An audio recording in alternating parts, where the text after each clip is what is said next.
সুপ্রিয় দর্শক আসসালামু আলাইকুম। যে যেখান থেকে আমার ভিডিওটি দেখছেন আশা করছি আপনারা সকলে অনেক অনেক ভালো আছেন। আজকের পর্বে তৈরি করে দেখাবো কক্সবাজারের সেই স্পেশাল সাদামাটা টমেটো ভর্তা। আশা করছি আজকের রেসিপিটি আপনাদের কাছে অনেক ভালো লাগবে। রেসিপিটি ভালো লাগলে শুরুতে একটি লাইক দিয়ে পুরো ভিডিওটি দেখার চেষ্টা করবেন।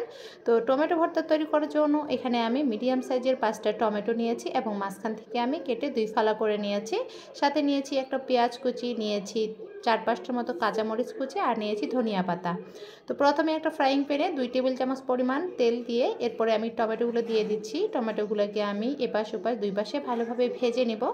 আর টমেটোর মধ্যে যাতে একটু করে পোড়া লাগে, এতে করে ভর্তার মধ্যে একটা স্মোকি ফ্লেভার আসে, যার কারণে ভর্তাটাও খেতে কিন্তু খুবই ভালো লাগে। তো এপাশ ওপাশ উল্টিয়ে পাল্টে আমি ভালোভাবে ভেজে নিচ্ছি। এ পর্যায়ে আমি ঢাকনা দিয়ে ঢেকে আরও 5 মিনিট আমি জাল করে নেব, কারণ টমেটোগুলো এখনও কিন্তু ভালোভাবে সেদ্ধ হয়নি। তো ঢাকনা দিয়ে ঢেকে 5 মিনিট এটাকে রেখে দিলে কিন্তু ভালোভাবে টমেটোগুলো সেদ্ধ হয়ে যাবে, দেখতে পাচ্ছেন। তো আমার টমেটোগুলো ভালোভাবে সেদ্ধ হয়ে গেছে। এখন আমি টমেটোগুলোকে নামিয়ে নেব। আর টমেটোর মধ্যে দেখতে পাচ্ছেন অনেকটা কিন্তু পোড়া দাগ লেগেছে। আর এটাই আমি ইচ্ছে করেই করেছি যাতে ভর্তার মধ্যে একটা স্মোকি ফ্লেভার আসে। তো যাই হোক, আমার কিন্তু টমেটোগুলো সেদ্ধ হয়ে গেছে। টমেটোগুলোকে আমি নামিয়ে নিয়েছি। এখন এই টমেটোর উপর স্কিনটা আমি ছাড়িয়ে নিচ্ছি। চাইলে স্কিন সহ ভর্তা করে নিতে পারেন, এতে করে টমেটো ভর্তাটা খেতে একটু ছাপা ছাপা লাগে, যার কারণে আমি এই টমেটোর স্কিনটা আগে বেছে নিচ্ছি। তো সবগুলো টমেটো আমার বেছে নেওয়া হয়ে গেছে। এখন এই টমেটোগুলোকে আমি হাত দিয়ে চটকিয়ে নেব। তো টমেটো ভর্তা কিন্তু তৈরি করা খুবই সহজ, অনেকে অনেকভাবে তৈরি করে থাকে। আমিও সচরাচর এইভাবেই টমেটো ভর্তাটা তৈরি করি, খেতে কিন্তু মোটামুটি ভালোই লাগে। তো যারা কখনো টমেটো ভর্তা করেননি বা যাদের কাছে টমেটো ভর্তা খেতে ভালো লাগে, তারা চাইলে আমার রেসিপি ফলো করে একবার ট্রাই করে দেখতে পারেন, আশা করছি ভালো লাগবে।